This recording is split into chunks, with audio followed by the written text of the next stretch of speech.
নমস্কাৰ বন্ধুসকল, স্বাগতম জনাইছোঁ মোৰ চেনেল আৰু এটা মিনি ভ্লগলৈ। আৰু আজি মানে ক'ত যাই আছোঁ, কিহৰ বাবে যাই আছোঁ কৈ আছোঁ। আৰু দেখিছেনে আজি বতৰটো ইমান এটা ভাল নহয়, ৰাতিপুৱাৰ পৰা বৰষুণ দি আছে। সেইবাবে আমাৰ ইয়াত মানে অলপমান বৰষুণ দিলেই মানে ৰাস্তাবোৰত পানী জমা হৈ যায়, আৰু এই সমস্যাটো কেতিয়া সমাধান হ'ব গম নাপাওঁ। আৰু মই মানে আহিছোঁ আজি ভাস্কৰহঁতৰ ঘৰলৈ, কিয় আহিছোঁ কৈ আছোঁ। আৰু আহি কিনে ভালদৰে ভৰি হাতখন ধুই ল'লোঁ, যিহেতু লেতেৰা হৈ আছিল। তাৰপিছত ইফালে আহোঁ যে ভাস্কৰ আচৰিত হৈ গ'ল মোক এই বৰষুণ বতৰত দেখা পায়। তাৰপিছত ইফালে মোক চাহ তাহ খাব দিলে, আৰু চাহ খাই কিনে আমাৰ কামটো হৈছে যে আজি মোৰ যে গান মাৰিছিলোঁ মাজে মাজে, গান মাৰা ষ্টুডিঅ'টো আজি আৰু এবাৰ বনাই লওঁ। মানে আজি ভাবিছোঁ আজি এটা গান মাৰিম, আৰু সেই বুলি ষ্টুডিঅ'টো ভালদৰে বনাই ল'লোঁ।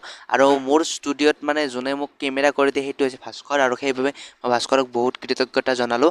আৰু আজিও ভাস্কৰে মোক আৰু এটা গানৰ ভিডিঅ' কৰি দিলে, আৰু সেয়ে আজি গানটো হৈছে মৰম এনেকুৱা হয়নে। আৰু সেই গানটো গাই কিনে মই অলপ পিছত ভাস্কৰৰ লগত এটা চেলফি উঠিলোঁ, আৰু চেলফিটো উঠি কিনে ভাস্কৰক বাই বাই দি গুচি আহিলোঁ। আৰু দেখিছেনে এইফালে বৰষুণ কমাই নাই, মানে ইমান পানী হৈ গ'ল দেখিছেনে। আৰু এতিয়া মই ঘৰলৈ যাওঁ, পুনৰ লগ পাম নেক্সট